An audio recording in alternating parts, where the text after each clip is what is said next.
मोनसे जारिमिनारि जथुम्मा जानो थांगासिनो दं। बर' थुनलाइ आफादनि 64थि बोसोरारि जथुम्मा बियो।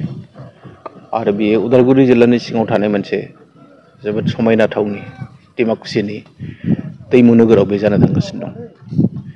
आरो बिनि थाखाय बानजाय आफादा सान हर खामानि मावदों, बिथांमोनहा जिरायाखै।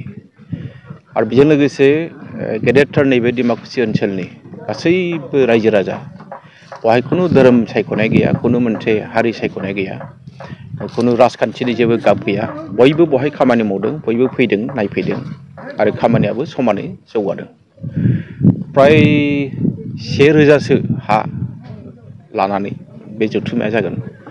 आरो बेजों लोगोसेनो बर' थुनलाइ आफादाबो बोरै हायो जों बे जथुम्माखौ जोबोद मोजाङै खालामनो थाखाय जों नाजागोन। जों हाबाफारिखौ बानायबाय थादों, दासिमबो जोंहा बेयो आबुं जायाखै। सानैसो गेदेमा आलासिनि कनसेन्ट एसे बाखि जाना दङ। नाथाय नैबे बाथ्राया सैथो जे दिनै बानजाय आफादनि मानिजाथाव आफादगिरि, आसाम आयेन आफादनि जोंहा बुंथिगिरि मुसुर बिस्वजित दैमारि, आरो लोगोसे बानजाय आफादनिनो मानिजाथाव मावफुं आफादगिरि बिटिआरनि मावफुं सोद्रोमा मुसुर दावबायसा बर', आरो लोगोसे बे डिमाकुसि हालामनि सासे जाखांफुनाय समाज सिबियारि मुस्रि जौस्रां बर', बिथाङा जाबाय गाहाय लेंथुमगिरि। बिथांमोननि नाजानायावनो गासैबो खामानिया ओरैबायदि आवगायदों, दिनै जिहेथु जोंहा समा बारा गैलिया, काउन्टडाउन दा सुरु जाबाय, आरम्भ जाबाय। बेखायनो रायजो राजायाबो थाग थियारि आरो बर' थुनलाइ आफादाबो थाग थियारि। जोङो बोरै हायो जोङो बे जथुम्माखौ बर' थुनलाइ आफादनि जारिमिनाव साबसिननिफ्राय हामसिन खालामनो हायोबाथ' बयबो जों गोजोननाय मोनगोन। आरो बेखौनो दिनै बानजाय आफादाबो लुबैदों, बर' थुनलाइ आफादाबो लुबैदों।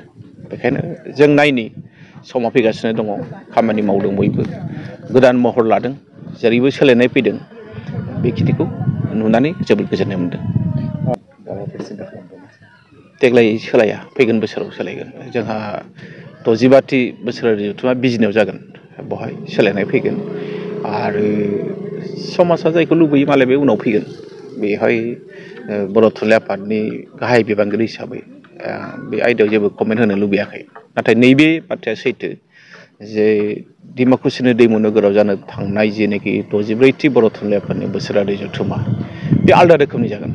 बेवहाय गासैबो थाखोनि सुबुंफ्रा बाहागो लानो हानायनि हाबाफारिखौ जों सानबाय थादों। बेवहाय फरायसाफ्रा फैगोन, बेवहाय आबादारिफ्रा फैगोन, बेवहाय फालांगियारिफ्रा फैगोन, बेवहाय जोंनि स्कलारफ्रा फैगोन, जोंनि साइन्टिस्टफ्रा फैगोन। जों बयखौबो लानानै जों मोनसे माने आबुं हाबाफारि खालामना होनो हायोब्ला, जोंबो जुदि होनो हायोब्ला जों जोबोद गोजोननाय मोनगोन। आरो बे जथुम्माया जाहाथे मानसिफ्रा बुङो जे बे थारैनो जथुम्माया मोनसे जारिमिनारि जथुम्मा, बेखौ जुदि जोंबो बुंनाय खोनायोब्ला जों बांसिन गोजोननाय मोनगोन। रायजो राजाया मा गोजोनगोन, जों बांसिन गोजोननाय मोनगोन। आं बेखिनिखौ नोंथांमोननो आलासिनि बेलायाव फ्राय 90 जौखोन्दो जोंहा कमप्लिट जाबाय। जों नैबे साननैसोआव जों प्रग्रामखौ होनो हानाय बायदि जाहैसिगोन। दिनै आङो नोंथांमोननो मुंखौ होथ'लिया, जिहेतु जोंहा एक्जिकिउटिभआवबो जों गासैबो बाथ्राखौ जों बुंगोन। बर' थुनलाइ आफादा जोंहा माखासे बान्था होयो, बे बान्थाखौबो जों फोसावगोन। फैबाय थानाय 3 जानुवारियाव बियो जागोन। बेखायनो नोंथांमोननि गेजेरजों माखासे बाथ्राखौ मिथिहोनो मोननानै गोजोननाय थाबाय।